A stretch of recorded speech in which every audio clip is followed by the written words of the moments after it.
vamos falar um pouco sobre a doutrina do Espírito Santo, e a gente já tem caminhado durante alguns encontros falando sobre o Espírito Santo sendo um em essência com o Pai e com o Filho, sendo uma pessoa divina. Nós também já falamos do Espírito Santo, que ele é o Espírito da verdade. Falamos que ele atuou na criação do mundo e inspirou os homens a escreverem as Sagradas Escrituras, que ele ilumina os homens e os capacita a compreenderem a verdade divina, que no dia de Pentecostes, em cumprimento final da profecia e das promessas quanto à descida do Espírito Santo, ele se manifestou de maneira singular quando os primeiros discípulos foram batizados no Espírito, passando a fazer parte do corpo de Cristo, que é a igreja. Suas outras manifestações, constantes no livro Atos dos Apóstolos, confirmam a evidência de universalidade do dom do Espírito Santo a todos os que creem em Cristo. Falamos também que o recebimento do Espírito Santo sempre ocorre quando os pecadores se convertem a Jesus Cristo, que os integra, regenerados pelo Espírito Santo, à igreja. Falamos também que ele dá testemunho de Jesus Cristo e o glorifica. E hoje nós estaremos falando aqui que ele convence o mundo do pecado, da justiça e do juízo, que é o item 8. Quem puder, por favor, abrir sua Bíblia, abra em João 16 e vamos ler do versículo 8 ao 11, cada um lendo um versículo, por favor, para não enfadar os irmãos. João 16, do verso 8 ao verso 11, cada um lendo um versículo. E quando ele vier, convencerá o mundo do pecado, da justiça e do juízo. O pecado porque não crê em mim. Da justiça porque vou para o Pai e não me vereis mais. E do juízo, porque já o príncipe deste mundo está julgado. 12. Ainda tenho muito que vos dizer, mas vós não podeis suportar agora. Parando por aqui, nós observamos o seguinte, que é ele quem nos convence. Então, como já falamos aqui algumas vezes, não há como a igreja, enquanto instituição, convencer ninguém de pecado. Não tem pregador que consiga convencer alguém de pecado. Por quê? Porque essas barreiras espirituais não são derrubadas de modo carnal, não são derrubadas de modo natural. Então, é o Espírito Santo quem convence. E aqui a gente observa Jesus falando para os discípulos, quando o Espírito ainda não tinha sido derramado, de que quando o Espírito viesse, convenceria o mundo do pecado, da justiça e do juízo. Então, o mundo seria convencido de pecado por meio do Espírito. O que acontece? As pessoas vivem a vida delas. Aí elas ouvem uma pregação, elas ouvem uma canção, seja de repente através de uma pregação na internet, uma pregação no rádio, ou de repente, a mãe encheu a paciência do filho, ele foi no culto e ele pensou, vou lá só para agradar a velha. E aí nisso ele foi lá, mas naquele dia a mensagem pegou na veia. E aí o que acontece? É o Espírito que vai dizendo, olha, isso que você faz é pecado. Você está numa condição de pecado.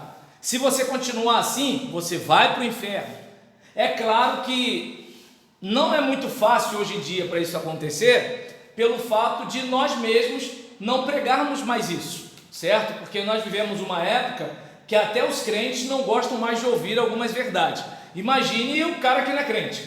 Mas ainda assim, há uma insistência da igreja e há uma insistência de Deus querendo salvar a humanidade, de modo que as pessoas, elas vão sendo convencidas de pecado. E aí aquela pessoa, as pessoas olham e falam assim, mas que isso, cara, o que está acontecendo? não, isso aqui está errado, tem alguma coisa errada aqui.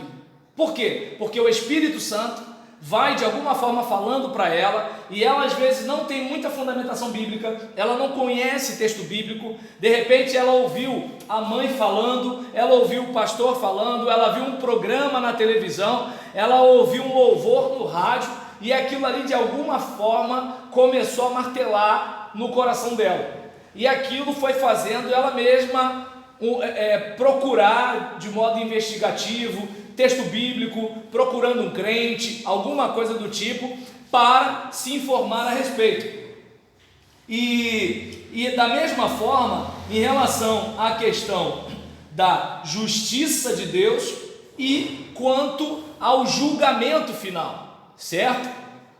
E o versículo 9 chega a dizer: vai convencer do pecado porque não creem em mim.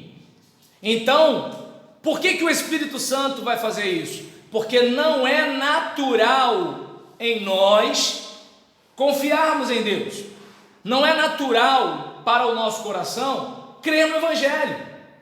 Não vou muito longe, gente. Nós somos crentes. Nós lidamos com crentes. Eu lido com crente há décadas. E a gente percebe que assim, os crentes têm dificuldade para lidar com a questão de realmente crer em Deus. Imagine o mundo, certo? Que vê Deus como uma energia, uma força, Deus é luz, né? Deus, né, assim, é tudo de bom, né? É um fluido, uma coisa mais ou menos assim. E o que acontece? Em relação a Deus como Deus pessoal, que está de olho na gente, tomando conta da vida da gente, que está dirigindo a história, que tem o mundo na palma das mãos, às vezes a gente como crente não acredita que Deus controla a igreja, a gente tem que fazer alguma coisa, porque Deus sozinho não vai conseguir, não é mesmo? Então eu não sei se dá para perceber que assim, se há essa barreira dentro dos muros da igreja, imagine fora.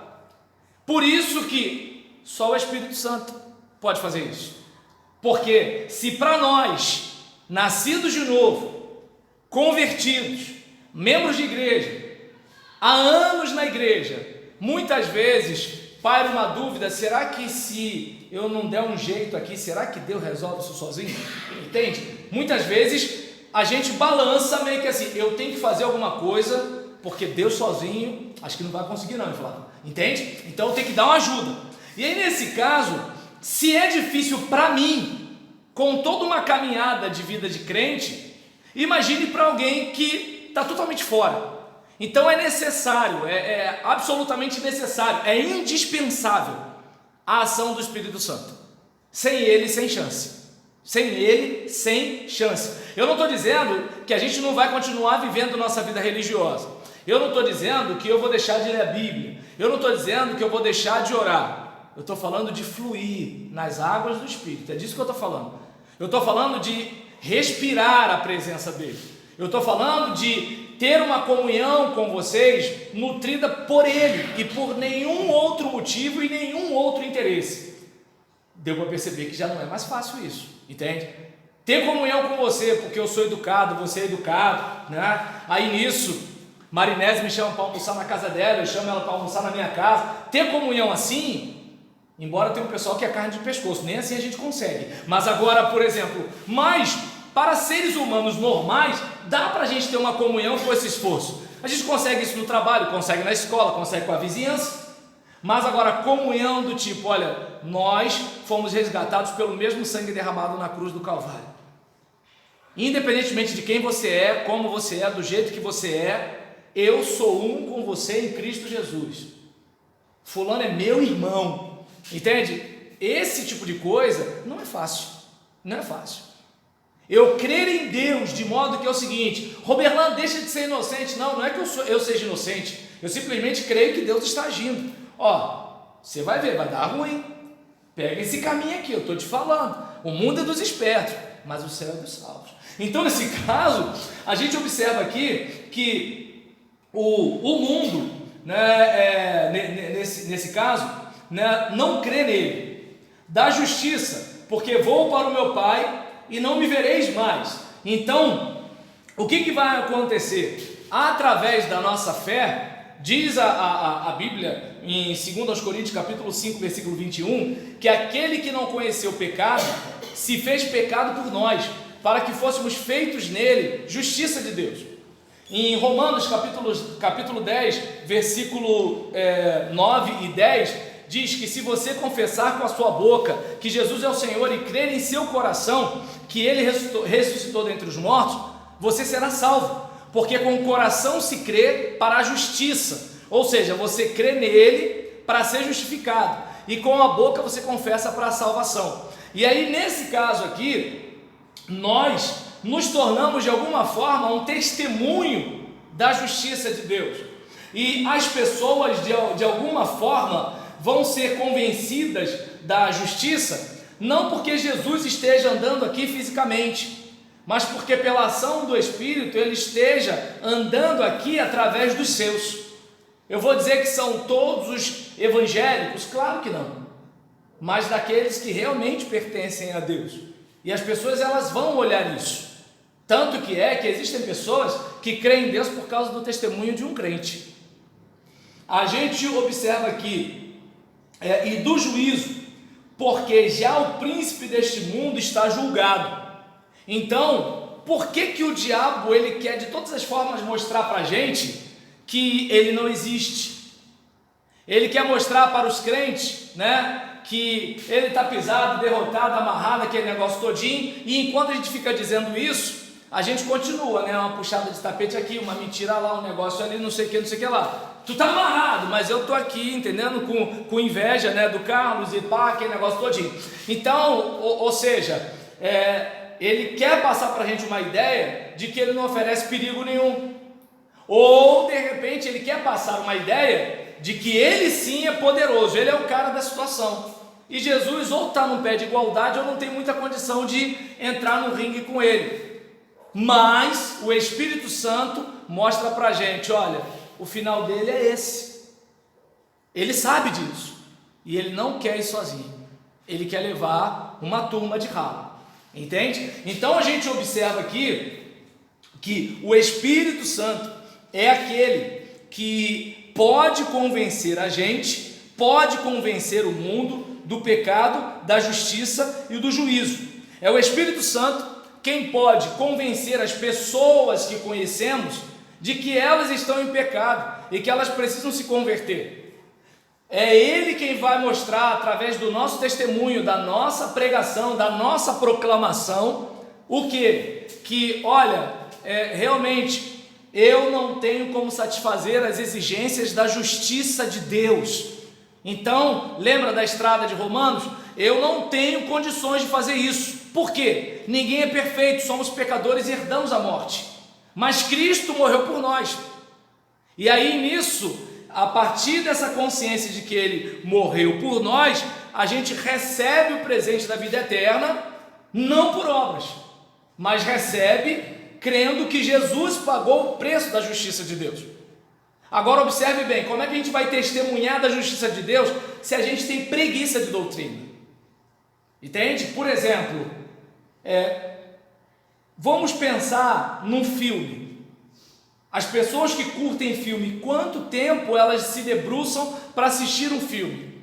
Uma novela, quanto tempo elas gastam para assistir uma novela? Um jogo de futebol, não sei aqui quantos tem time, mas quanto tempo elas gastam para assistir um jogo de futebol? Não vou muito longe, num campo aí barrento qualquer, quanto tempo a pessoa não gasta?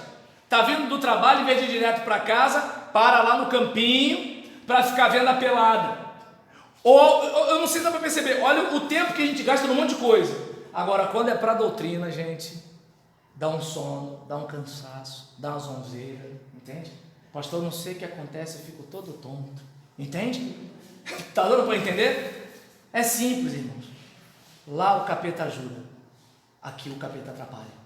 Então, diante de uma situação dessa, eu não sei se dá para observar, perdão, estou falando muito do diabo hoje, né, gente? Vou diminuir um pouco. Então, em relação a esse caso aqui, eu não sei se você percebe que nós, com a nossa vida transformada pela palavra, não pela nossa opinião, pela palavra, a gente vai o quê? Mudando. E nisso que a gente vai mudando, a gente começa a falar sobre aquilo que a gente está ingerindo. É como tem gente que fala tudo sobre, vem agora a Copa do Mundo. O camarada sabe falar sobre qual é o grupo tal, depois aí vai afunilando, ele explica tudo direitinho. Ele sabe quando é falta, quando é pênalti, quando é isso, quando é aquilo. Por quê? Porque aquilo é interessante para ele se dedicou àquilo e ele aprendeu aquilo. Agora, por que ele não sabe falar a ordem dos livros da Bíblia? Porque aquilo não é do interesse dele. Ele diz que é, mas não é. O interesse dele é falar sobre as posições do meio de campo. Cada número daquela camisa significa uma determinada posição, e ele sabe isso. Entende? Então você percebe que onde está o nosso tesouro, ali vai estar o nosso coração. Agora, a partir do momento que a gente é instrumento da justiça de Deus, a gente vai instruindo os outros nessa informação. Por quê? Porque a gente vai experimentando isso também. Não estou dizendo que a gente faz isso com perfeição. Eu estou dizendo que pelo menos a gente sabe que precisa buscar. Essa é a questão. Entende? E na questão, né, de nós observarmos aqui a importância de que, olha, o juízo vem. O juízo vem. Vamos pensar o seguinte: se você soubesse que o seu vizinho tem um determinado tumor no cérebro e que se você conseguisse levá-lo a determinado cirurgião, claro, não estou falando da nossa situação aqui do Brasil, né? Porque teve até agora um tribunal julgando sobre benefícios de planos de saúde para pessoas que precisam demais de tratamento. Gente, por exemplo, que tem doenças graves, doenças raras, gente que tem problema de autismo e assim por diante, e aí a juizada aí aliviou algumas situações em relação à questão dos planos de saúde, né? E como se o Estado oferecesse para a gente uma saúde digna, né? A gente paga plano de saúde à toa, né? É mais ou menos isso. E aí, com todo respeito ao pessoal do Viva o SUS, mas assim, eu sei o que é usar o SUS. E nesse caso, a gente, por exemplo, você tem um amigo que tem um determinado tumor e você tem acesso a um cirurgião, você tem acesso ao hospital, você sabe o cara que poderia fazer aquela cirurgia e você sabe que se aquele cara não fizer aquele tratamento, vai chegar uma hora que aquele negócio vai estourar e vai dar ruim para ele. Se é uma pessoa que você ama, com quem você se importa, você sabendo onde resolver o problema, você não ia descansar. Mas quando a gente não acredita muito na existência do inferno, deixa ele para lá. Entende? Então eu não sei se deu para você perceber que assim, essa questão do pecado, da justiça e do juízo, se o Espírito Santo não convencer a gente, não tem como a gente se convencer disso. E aí não tem pregação que eu possa fazer para conseguir persuadir alguém. Pelo contrário, a minha pregação pode até irritar. Deu para entender como é o negócio? Se o Espírito Santo não fizer, ninguém mais faz. Ué, pastor, então por que você está insistindo? Vai que de repente ele está me usando, eu não sei, eu estou arriscando aqui, né? Vai. Então nessa situação, a gente, por exemplo, observa essa ação sobrenatural do Espírito Santo. Por isso que a gente tem que buscar a ajuda dele. Sem ele, a gente não tem como fazer. Amém? Amém.